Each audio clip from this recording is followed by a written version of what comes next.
It was a cold winter afternoon when the two ladies, Sarah and Rachel, arrived at my doorstep once again to preach the Word of God to me. As usual, they were welcomed in with warm smiles and offered a cup of hot tea to combat the chilly weather outside. Sarah, a single mother, told me that her daughter, Lily, was the same age as my own kids and asked if I would be interested in having them play together. I agreed without hesitation, thinking it would be a great opportunity for the kids to bond. From that day on, Lily started coming over to play with my children almost every afternoon.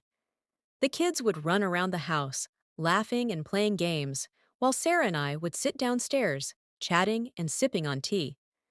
We shared stories about our lives, our struggles, and our hopes for the future. I found myself growing fond of Sarah, admiring her strength and resilience as a single mother. One fateful day, the kids were upstairs playing, and Sarah and I were downstairs, wrapped in a cozy blanket, discussing. Suddenly, I felt Sarah's hand caressing my leg. I froze, unsure of what was happening. I looked at her in shock and disbelief as she continued to run her fingers up my thigh. My heart was racing, my mind was spinning, and I didn't know what to do. "Stop," I whispered, my voice barely audible. "What are you doing?" Sarah's eyes filled with tears as she begged for my forgiveness. She confessed that she was a lesbian and had developed feelings for me. She thought that maybe I would reciprocate those feelings, that maybe I would understand. I felt a wave of confusion and betrayal wash over me. How could she have hidden this from me? How could she have taken advantage of my trust in such a way? I asked her to leave, unable to bear the weight of her confession any longer. She left in shame, driving away with tears streaming down her face.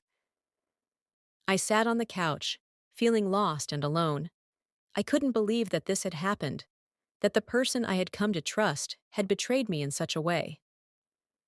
Later that evening, I received a text message from Sarah, asking for my forgiveness once again. She apologized for her actions, for the pain she had caused me, and begged me not to tell Rachel about her true identity.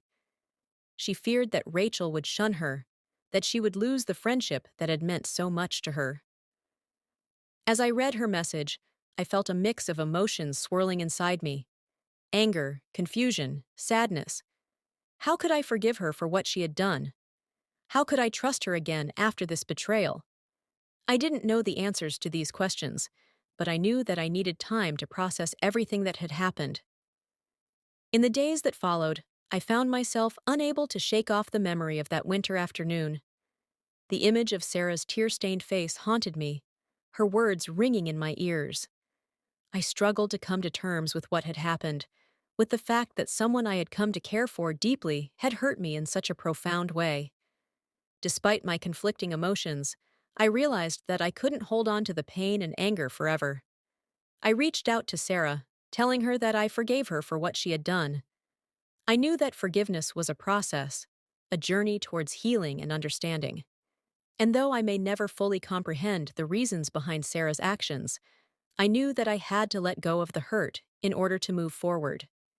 In the end, I learned that betrayal can come in many forms, that trust can be fragile and easily broken. But I also learned that forgiveness has the power to mend even the deepest wounds, to offer a sense of peace and closure in the midst of chaos. And as I watched my children play with Lily once again, I knew that love and forgiveness were the keys to overcoming even the darkest of moments.